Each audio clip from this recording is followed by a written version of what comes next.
welcome to So There It Is. I'm Larry Horist. There's been a lot in the news about White House privilege, presidential privilege, and two events have brought it to the fore. Now, most of us have an understanding, even though we may not know all the legal details, we kind of understand that the president does have the privilege of privacy. Now, everybody agrees it's essential that the president has to be able to discuss matters with his staff, with others, that cannot be accessed under any circumstances, not by subpoena or any other way. So that protects the president's ability to actually conduct business without being politically harassed all the time by subpoenas and appearances and demands that his staff go public. So we understand that. The question is, how far does executive privilege go? Now, if you follow the news these days, the cable so-called news, they're pretty clear that the privilege doesn't extend to areas where the White House has extended privilege. Now, let me tell you, they have no more right to say that than I have the right to say that the president does or doesn't have such a privilege. It's not in their purview to decide that. That's going to be up to the Supreme Court. Now, here's the two issues at hand. First of all is the privilege regarding the testimony before the House Judiciary Committee by Corey Lewandowski.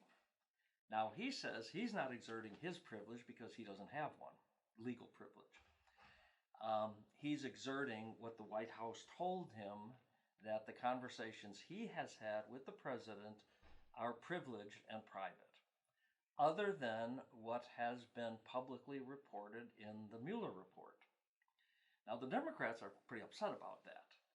Matter of fact, they made fools of themselves by holding a hearing with a witness who they knew would say nothing beyond what was in the Mueller report. And you know what? We should not forget, that's not the first time they did this. They did it with Mueller. Do you remember Mueller said, "I'm not saying anything that's not in the report"? And of course, they tried to get him to say this. They tried to get him to read parts of the report so they could, cut it up and make it sound like he was making the accusations. And Mueller very wisely said, no, Congressman, you read it, and then I'll tell you if it's accurate. Same thing Lewandowski said. He said, you read it. I'm not going to read it. But the question is, what is the privilege?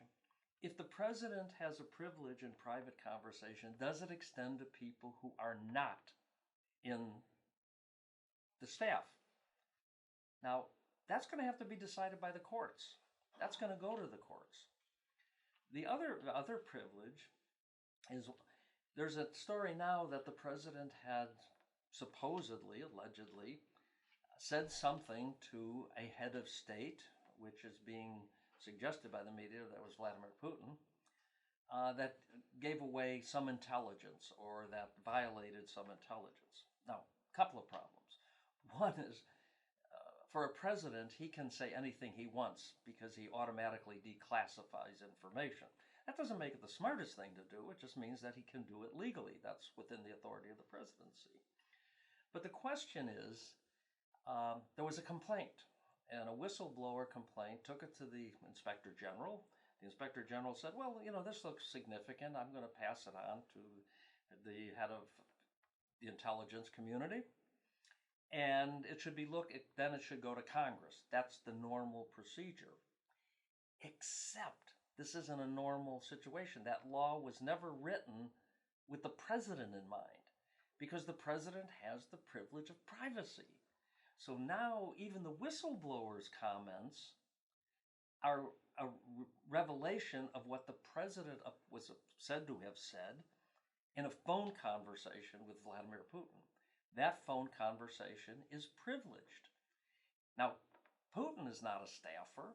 He's an outside person, but is quite recognized that when heads of state talk to each other, even alone or in groups, in private, that is not accessible by Congress in their oversight function. All of that's going to have to be decided by the courts. In the meantime, we're being led on this folly of news people pretending that they're the Supreme Court and deciding what the law is and what the law isn't. Believe me, this will have to go to the Supreme Court. And if there's concern about a president having said something privately that now may be revealed and suggests that maybe he was making too much accommodation to Vladimir Putin, I remember a time when President Obama was on open mic and he was talking to President Putin's temporary stand-in in Russia. And he said, after the election, I'll have more latitude. Go tell Putin that. Whoa. In other words, he was going to set American policy after he had the burden of facing the people with that policy. And that got out because he didn't know he was on open mic. So the question is, should, when Obama talked to Putin at any time, are we to be allowed to know everything they talked about? Well, personally, I think presidents have to be able to talk to people privately, including other heads of state, including people outside their staff when they're talking about White House business. Now, can that mean they can conceal things they would be embarrassing, they don't want to get out? Yes, they can. But that's just a price we have to pay to be able to run a government. Otherwise, we can't run the government.